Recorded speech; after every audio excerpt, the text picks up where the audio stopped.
Fala galera, sejam muito bem-vindos à coletiva do Tidico. Gente, novidades fantásticas e muito animadoras no São Paulo Futebol Clube, que eu vou contar tudo aqui pra vocês nesse vídeo. Mas galera, tem uma notícia um pouquinho ruim que acabou de acontecer. Não é que a notícia seja assim um verdadeiro desastre, né? Só que é uma notícia que não é legal. Thales Costa acabou de ser vendido para um clube lá da Ucrânia por aproximadamente 5 milhões de reais. Isso para mim é uma notícia que não tem o menor cabimento, um negócio muito, né, não é legal, porque não é por nada, tá, gente? Eu não tô aqui falando, precisa colocar o Thales Costa que nós vamos ganhar os jogos. Eu não tô falando isso. É porque o negócio, ele não tem muito cabimento. O Thales Costa, quem me acompanha aqui há mais tempo sabe, eu sempre defendi o futebol do Thales Costa. Eu sempre achei o Thales Costa um jogador promissor, um bom meio-campista e que poderia render muito mais do que rendeu no São Paulo. Se eu não me engano, o maior número de jogos que ele teve na carreira, né, de continuidade, foi com o Rogério Ceni, em que ele vinha jogando relativamente bem, em que ele vinha fazendo um trabalho interessante. Depois ele parou de entrar, depois ele não era mais meramente utilizado. Então eu acho muito esquisito, muito ruim, porque é um jogador que o São Paulo poderia aproveitar em campo, poderia fazer outras coisas, poderia ter feito um trabalho bem diferente do que foi feito com um jogador em que, pra gente descartar, pra falar, esse cara não serve, teria que ter jogado, a gente teria que ter, pelo menos ter visto mais pra descartar, o que pra mim não era nem o caso. Pra mim um jogador bem interessante, de verdade mesmo. Claro que precisa ainda de mais experiência, de mais maturação, é claro, precisaria de mais entrosamento, uma série de coisas, mas que faz parte de um trabalho. E agora, a outra coisa que não dá para aceitar é esse valor, né? 5 milhões por um jogador que é da base do São Paulo, que é da base de Cotia, que deveria ser muito mais valorizado, né? Que deveria a barganha por valores e até mesmo em relação ao negócio deveria ser feito de forma muito diferente. Então eu acho assim simplesmente inaceitável esse tipo de coisa, porque independente, tá, gente? Independente se vocês gostam ou não do Thales, eu particularmente gosto. Acho que poderia render muito mais do que rendeu. Vejo ele como um jogador promissor. Mas independente de qualquer coisa, esse tipo de negócio no São Paulo não é legal. A gente sabe que poderiam ter sido feito uma negociação, um negócio realmente diferente do que foi feito. Acho que esse é o nosso grande apelo aqui, né? É isso que a gente fala e a gente espera que a diretoria mude isso diariamente, que é em relação a esses contratos, que é em relação a esses negócios com as joias da base. A gente apela demais para isso do São Paulo, que sempre faturou demais e sempre fez um belíssimo trabalho com venda, com negócio, seja para ficar no time titular, no time profissional, seja para ser negociado, sempre foi excelência no trabalho da base. E agora esse tipo de coisa é muito não é legal, né? Mas vamos falar de tudo aí, galera. Vamos falar o Carpini se apresentou de uma forma simplesmente fantástica, fantástica. Nos deu um norte simplesmente maravilhoso. Eu quero que vocês vão comentando. Antes da gente começar, galera, se inscreva aí no canal, ative as notificações, se inscrever é de graça, se inscreve aí, deixa o like também, o like é de graça, ajuda demais o like, compartilhem o vídeo, comentem a frase que vocês mais gostam, SPFC, maior clube do mundo aí, vão fazendo o de praxe aí no vídeo, porque a gente tem muita coisa boa para falar aqui. E o Carpini, simplesmente impressionante. Algumas coisas que ele falou, né? Na apresentação dele, rolou a apresentação. E ele não. Já deu pra ver que não dá desculpas, né? É um cara muito focado, muito centrado. Agora, não que isso importe, tá? Não que isso importe, mas acho que é muito legal. A eloquência que ele tem, né? O modo como ele fala. O cara fala muito bem. O cara, ele é realmente muito eloquente, muito articulado, muito claro no que ele fala. E assim, ficou uma impressão outra, né? Outra impressão simplesmente espetacular em relação ao Carpini. Nós já vimos que ele vai assumir toda a responsabilidade, nós já vimos que ele não vai dar desculpas, jogou o São Paulo lá em cima como tem que fazer, né?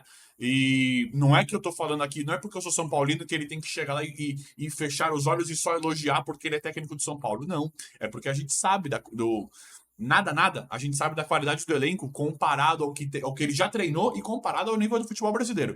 Então ele está certinho em fazer isso. Outra coisa muito legal que o Carpini falou é que ele está com o mesmo discurso aí dos técnicos anteriores, ele vai montar o time para todas as competições. É claro, Libertadores é a prioridade, mas ele não vai se esconder, vai tentar, claro, ganhar todos os jogos e ir o mais longe possível em tudo, o que é muito legal. Isso já vai nos levando para um outro lado de que nós tínhamos, né, uma das coisas, né, que a gente ficava, mas será que ele tá pronto? Será que ele tem experiência suficiente? E está muito, vou contando para vocês. Outra coisa simplesmente muito legal que vem acontecendo no São Paulo, a saída do Crespo pela porta da frente, né? Isso foi uma coisa bem interessante no São Paulo. Foi bonito de ver, porque o Crespo é um baita de um cara. Então foi legal de ver. A gente sabe que uma demissão, né, uma dispensa é sempre muito ruim, é sempre. Não é que é sempre muito ruim, mas geralmente é chato. E a forma como o Crespo saiu foi uma forma muito legal. E agora o Dorival foi para a seleção e deixou o filho dele mais um. E o Carpini falou com os caras, fala com o Dorival, falou com os caras. Então, de novo, né? Isso nos diz muito da seriedade no trabalho. A diretoria preza por isso, olhando a comissão técnica, e está com muito cuidado em relação ao futebol do São Paulo. E aí fica muito legal esse tipo de relacionamento extra, que nem precisaria. Dorival poderia chegar, eu vou embora, eu vou levar. Gente, obrigado, tchau, tô indo embora, vou levar minha comissão, meu filho, todo mundo. Ficaram lá. Não deixou na mão, sabe? Não precisa disso, vamos dar mais um treino, vamos fazer mais alguma coisinha, vamos fazer mais alguma atividade. Acho que isso diz muito de um trabalho sério, um trabalho legal, de continuidade e de muito valor hoje em dia. Pequenas atitudes, pequenas ações que dão muito valor. Tivemos o que talvez seja o momento da ápice, né, da coletiva, que eu quero que vocês comentem. Ele falou que o Muricy ele quer que o Muricy seja o Tele dele como mentor, né? Assim como o Tele foi mentor, ele falou: quero que o Muricy seja o meu mentor, né? O meu Tele Santana, que é simplesmente maravilhoso, porque eu já trouxe para vocês antes, né? Que o Muricy tinha um dia a dia. Eu vou falar agora aqui nesse vídeo de forma bem resumida, que eu já falei antes. Muricy tinha um dia a dia de bastante troca com o Crespo, que o Crespo queria entender o futebol brasileiro e resultou no Campeonato Paulista. Depois o Crespo teve problemas, parará, mas estava com o Muricy e deu um título.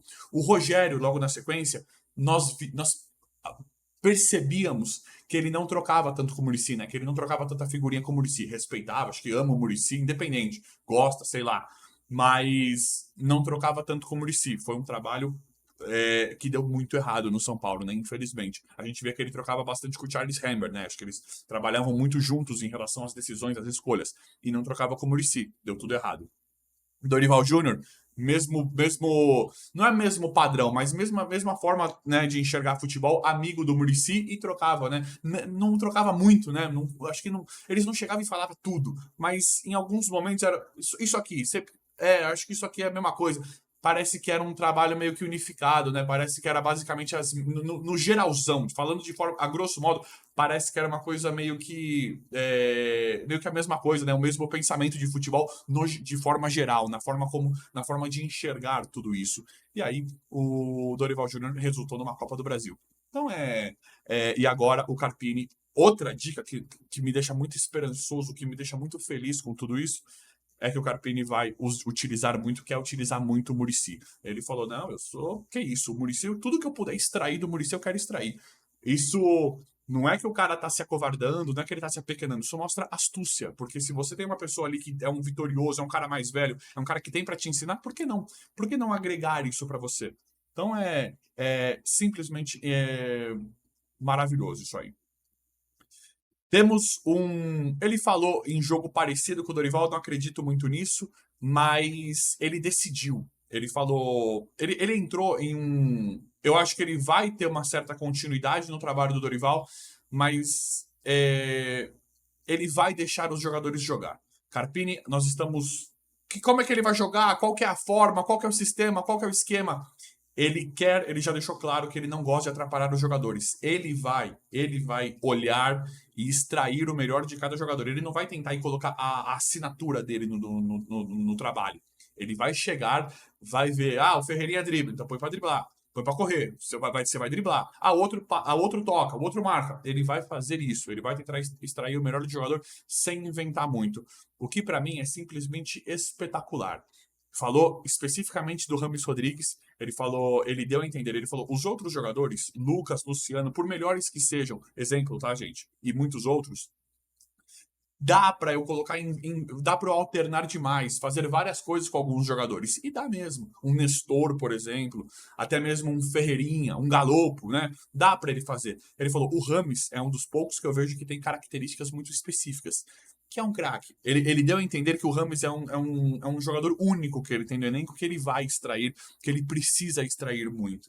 Da forma como o Rames jogou na Colômbia. Então, o Carpini nos dá indícios e dicas de que vai utilizar o Rames Rodrigues como titular unânime do time de São Paulo. Como ele vai tentar, pode até dar errado, mas como ele vai tentar preparar e armar o time pro Rames Rodrigues jogar. O que pra mim é simplesmente maravilhoso. É um cara que enxerga além. É um cara que não quer inventar. É um cara que você olha, você fala assim, beleza, tem outros jogadores. O time foi campeão da Copa do Brasil com outro elenco, com outros caras. São bons também. Só que eu tenho o Rames Rodrigues. Como é que eu não vou preparar meu time pra esse cara não tocar a bola, pra esse cara não armar o time? Então isso pra mim me mostra coisas assim simplesmente fantásticas do Carpini. Fora toda a impressão, né, que ele causou, fora tudo que ele acabou nos causando e no extracampo, como ele falou que ele é amigo dos jogadores, o que é muito importante também. A gente fala um pouco disso, mas a gente fala às vezes pouco disso, mas isso é muito importante. Ele cria amizade, ele sabe como os caras se comportam, porque a partir disso, a partir de conhecer o comportamento, conhecer o jogador, saber o que o cara vai fazer ou não, se o cara tá feliz ou triste, ele consegue extrair o melhor disso em campo. Para mim, isso é um extracampo simplesmente espetacular também. E ele falou, foi muito questionado em relação à idade. Ele esclareceu tudo, né? Ele falou que o São Paulo, ele entende, ele é muito lúcido, muito claro. Ele falou que o São Paulo teve muita coragem de contratá-lo, ele enxerga todo o contexto, todo o entorno, que pode talvez ser um problema em alguns momentos, né? A idade dele, a experiência, o currículo, que foi muito colocado à prova, que foi muito colocado em xeque. Ele, em nenhum momento, ele se apequena, ele se acovarda, ele fala, não, mas todo mundo teve uma primeira vez. Essa é a minha primeira vez em um clube gigantesco. Então isso é muito legal. Ele falou que o São Paulo teve muita coragem e ele falou dos jogadores, né? Falou do Bruno Mezenga, falou do Rafinha, falou do Nenê, falou dos jogadores que têm basicamente a mesma idade que ele, alguns um pouquinho mais novo e alguns um pouquinho mais velho. Ele falou, não, esses caras aí ajudam demais. Esses caras, eles têm uma experiência que é aquilo que a gente sempre fala aqui no canal, né? Por exemplo, o Luiz Gustavo agora, que eu sempre falei que tá destruindo nos treinos, falou assim, esses caras eles têm uma experiência, eles têm, por conta da quantidade de jogos grandes, por conta da experiência mesmo, do que já viveram, esses caras eles podem levar o time para outro norte, pode dar outra cara pro time em um jogo muito difícil, em um jogo em que o que eu passei não está dando certo. Aí a experiência, o individualismo, né, a cancha desses caras mais de mais nome, mais velhos, tem que fazer a diferença. E ele falou, e ele deixou bem claro na questão hierárquica, né? Que ele falou, beleza, é amizade, eu troco muito, converso muito com os caras até às vezes me dão até conselhos, dicas, só que a hierarquia sou eu que mando. Ele deixou bem claro, não importa a idade, não importa nada, é o respeito. Respeito todo mundo, mas quem manda sou eu. E o São Paulo, sabendo disso, já decidiu que quem manda por enquanto é o Carpini, independente da idade. Então está decidido, está definido toda essa questão, colocar os pingos nos is. Ele citou 3 jogadores: o Bruno Mezenga, né, que jogou no Santos, jogou com ele na Água Santa, Rafinha e o Nenê. Foram ali os que foram colocados em xeques do que ele vai trabalhar, né? Do que ele já trabalhou e já vai trabalhar. Então é simplesmente fantástico. Eu quero que vocês comentem, porque eu tô muito confiante. Esse cara, pra mim, esse Carpini, ele vai ser muito grande, independente do trabalho dele no São Paulo. Pra mim, esse cara vai ser muito grande. Pra mim, esse cara tem muito material bom pra queimar. Gente, ó, eu tô modo ilusão, eu tô com a confiança lá em cima, com o otimismo lá em cima, de verdade, por tudo que eu vi desse cara. De novo, pode perder. Futebol é assim, né? Pode não ganhar nenhum título, pode dar tudo errado, a gente não sabe. Só que as primeiras impressões com o que esse cara tem falado, com o que está acontecendo no São Paulo, além de torcer muito, que nós estamos torcendo muito para ele desde quando ele assinou, que nós somos São Paulinos, eu acho que esse cara, se eu pudesse, né, chutar alguma coisa, para mim, eu chuto que esse cara vai dar muito certo com o pé no chão, com a coerência que eu tô vendo em tudo que ele fala e faz. Mas eu quero saber a opinião de vocês. Vão comentando aí. Galera, o vídeo de hoje foi esse. Espero que vocês tenham gostado. Se inscrevam no canal, ativem as notificações, vão deixando like. Obrigado e até a próxima.